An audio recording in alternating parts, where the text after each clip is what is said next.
Alright, there's General Lee atop his horse, and this is the Virginia Memorial to all the brave Virginians who fought here.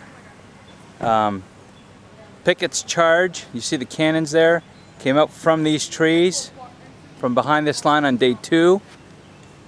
Actually, it was day 3 of the battle, and heading over towards the east in this direction here. So now we're going to head up towards Big Round Top, Little Round Top, and the Devil's Den. So this is Longstreet Tower, the east view, looking up towards where Pickett's charge was. There's Rose.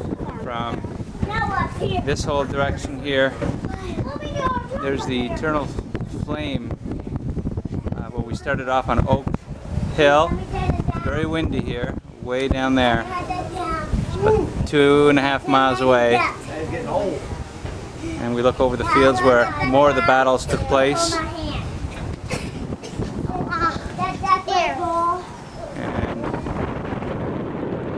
Round Top there.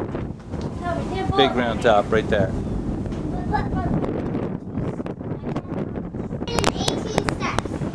So here we're looking south from the Longstreet Tower.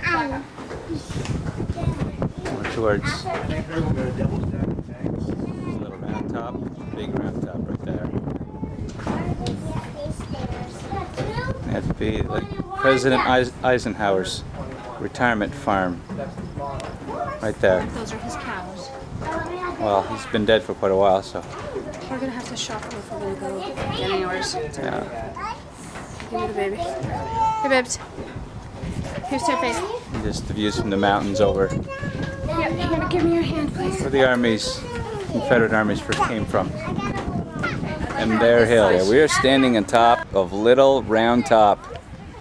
And the kids are playing where the soldiers bravely held off, the Union soldiers bravely held off the Confederate armies that were encroaching. And the terrain is really rough coming up here. You can see the armies came from that direction, from the west, and they would have come through this way, and this is where they held them off from. And Big Round Top is just right there. And there's a lot of little caves in here that the kids are finding that soldiers could have hidden in.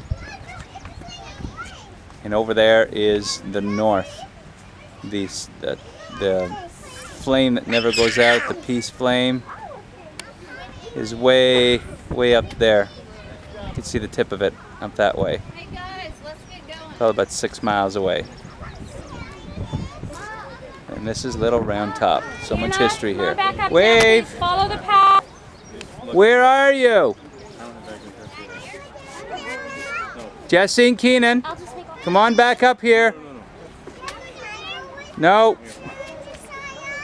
And there's Hannah, trying to find a way up. Come on up, Hannah.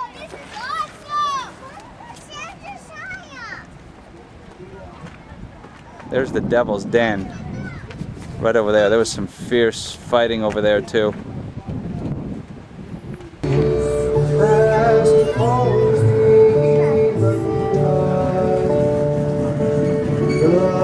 Darkness deepens, Lord, with me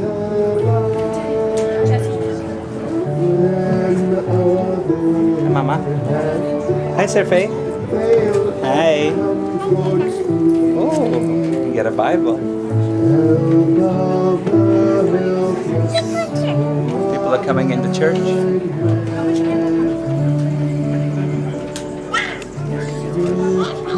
Some soldiers, some Union. A Confederate soldier too.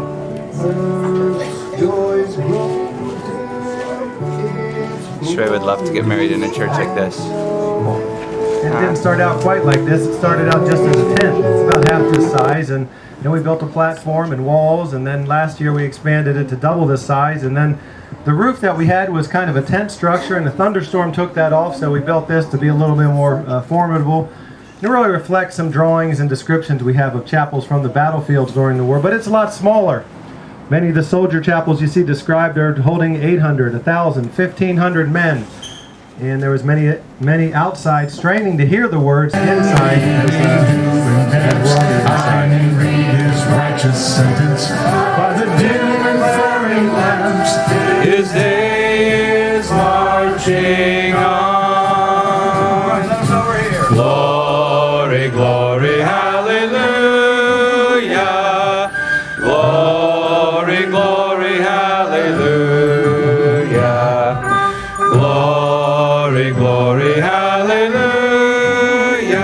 His truth is marching on. All right, so this is Gettysburg. We're on top of Cemetery Hill, and we are looking towards the north, and this was General Meade's headquarters. Right over there, the first building there was a field hospital, and the other one was General Meade's headquarters. And he was Major General of the United States Army, Commander of the Army of the Potomac. And this here statue is in commemoration of him, and it's huge. It goes right up to the sky. But as we go over here, this is looking towards the north, and as we scroll towards the east, these are the hills that the Great Battle of Gettysburg were fought in. And this morning we were in another presentation that showed this in great detail. But this is the hills where about almost 7,000 Union and Confederate soldiers died. As you can tell, there's one of the most important monuments in the state of Pennsylvania. We're going to go over there and look at that in a little while. And as we move across, those are the fields where the great battle was fought. And some of the fences and rock walls. The rock walls are original. They've been fixed up, but they were covered with blood at one point in time. And then this is the open field here where the last battle took place on the last day, where the last charge was made by the Confederates. And these are the cannons that fired the last shots. These are the cannons that fired the last shots right here. Lots of cars here now, but these cannons reflected or deflected the last part of the Union Army and won one of the decisive battles. So all along these roads here are monuments that state who. Like you can see all these monuments here, every so many feet there's monuments that tells you which regiment and which battalion they were part of, and all this. And here's some of the family, Josiah looking at some pictures, and Hannah talking to Sharia. Hi, Sarah Faith. Hi, Papa. There's our little Union soldier over there. Oh, there he is, yep. And Keenan picking flowers for Mom. And hi, buddy. And here's General Meade again. So, alright, this is General Meade. We'll keep traveling. That's right up there in his horse.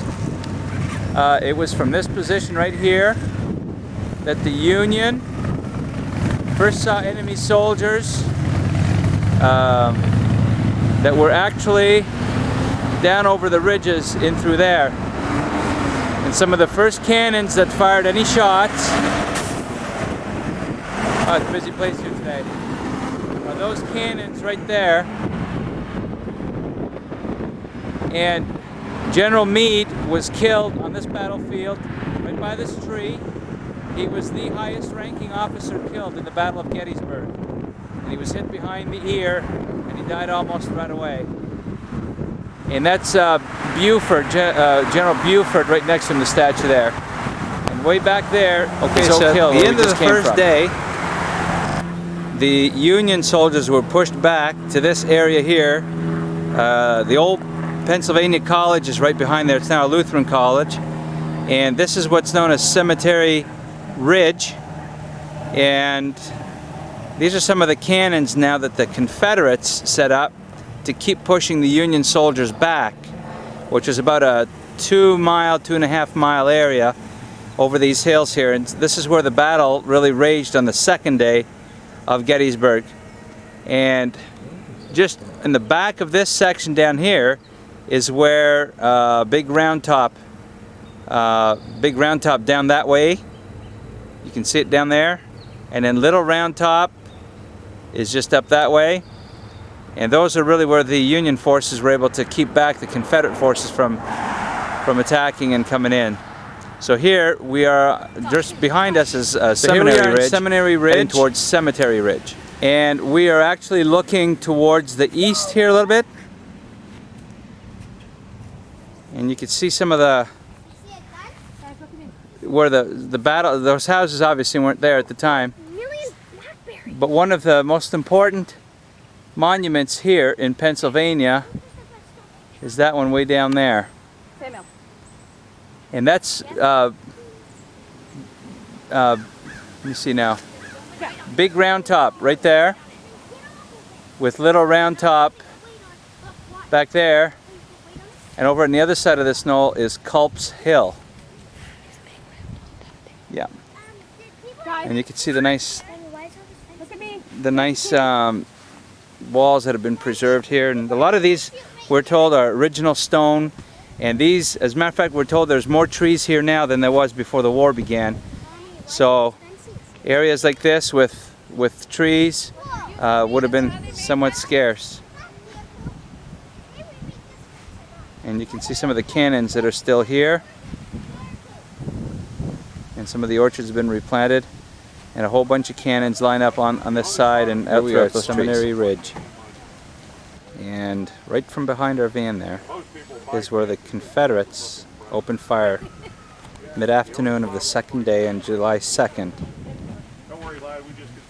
Vern's getting the story here from some of these Rebs, giving their version.